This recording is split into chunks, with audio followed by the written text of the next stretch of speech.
Hi guys, dito tayo sa harap ng Robinson's Galleria, no? Ayan po mga kababayan natin.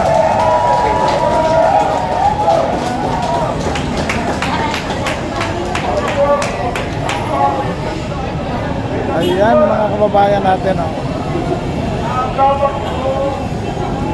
Ito mga kababayan natin, dumarami na ang mga tao, no? Dito sa harap ng Robinson's Galleria. Ayun po, magkaisan tayo. Ayan. Mga ating kababayan, no? Ayan.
Yan pong revelasyon ni Senator Amy Marcos ay tinitingnan po na parang isang hydrogen bomb.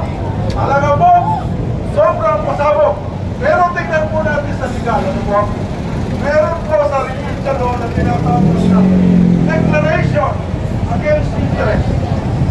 At dahil si Senator Amy Marcos ay nakakatandang kapatid ni Bongbong Marcos, meron siyang interest na pangalagaan ang kanilang pangalan, ang kanilang reputasyon, ang kanilang background, at ang kanilang kalusugan. Kaya bilang nakakatandang kapatid, yung sinabi niya na ang kanyang kapatid ay lulong sa droga at tawag po natin doon sa remedial law ay declaration against interest at dyan ay maaaring maging ebidensya laban sa kanya. Sapagkat dyan po ang sinasabi ng kapatid. Dito po, sa pangyayaring ito, tayo mga kaibigan ay nakikita. Katanaw na natin ang tagumpay at tayo ay hindi dapat umigil. Alam niyo po ba na ngayon lang ay nakarating sa akin ang isang mensahe na ang Speaker of the House ay nag-resign na.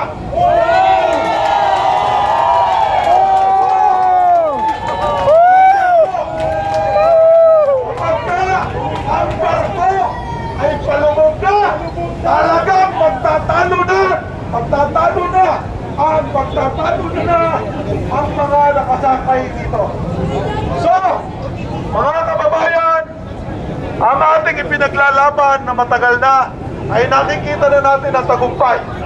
Huwag po tayong titigil habang hindi natin nalulubos ang ating tagumpay para sa tunay na pagbabago at kaunlaran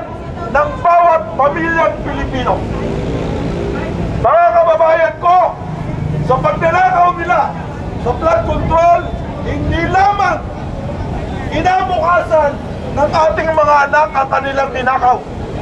Ninakaw na nila sa atin ang ating dangal na makapamuhay ng isang pangkaraniwang tao.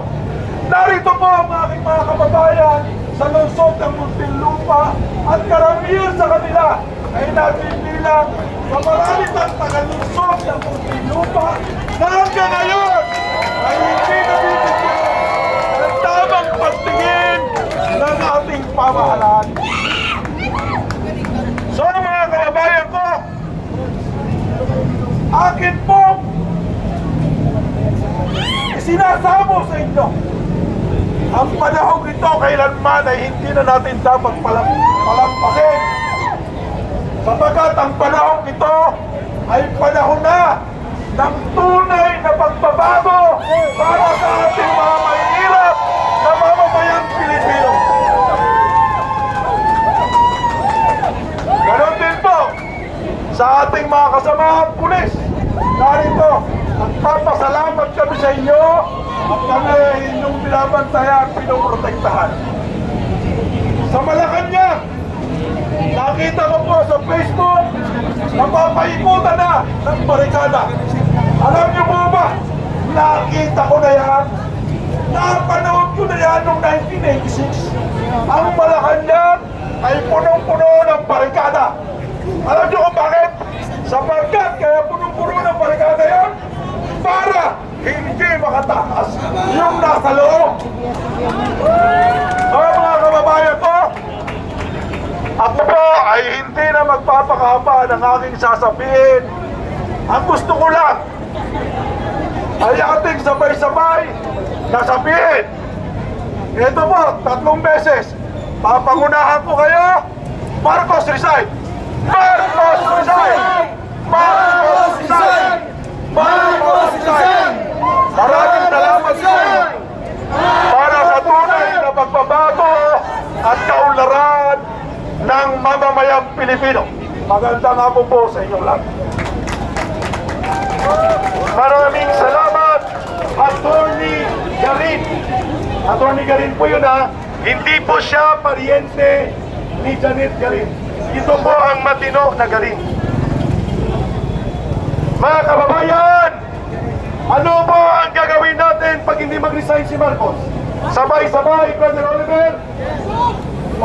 Tuloy sa mag-resign. Ang sagot ng taong bayan, aristuin, ikulong, aristuin, ikulong, aristuin, ikulong, aristuin, ikulong, aristuin, ikulong, aristuin, ikulong, aristuin, ikulong, aristuin, ikulong. Yan po ang dapat ng patutunguhan ni Marcos.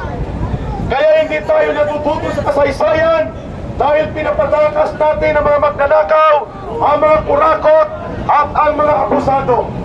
Kailangan po may mananagot at kailangan pong mayroong makukulong. Rain or shine po tayo.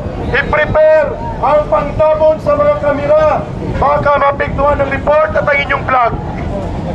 Mukhang papatak ito. We will move backward, but we will not move out the place. Hindi tayo alis. Tuloy-tuloy na ito.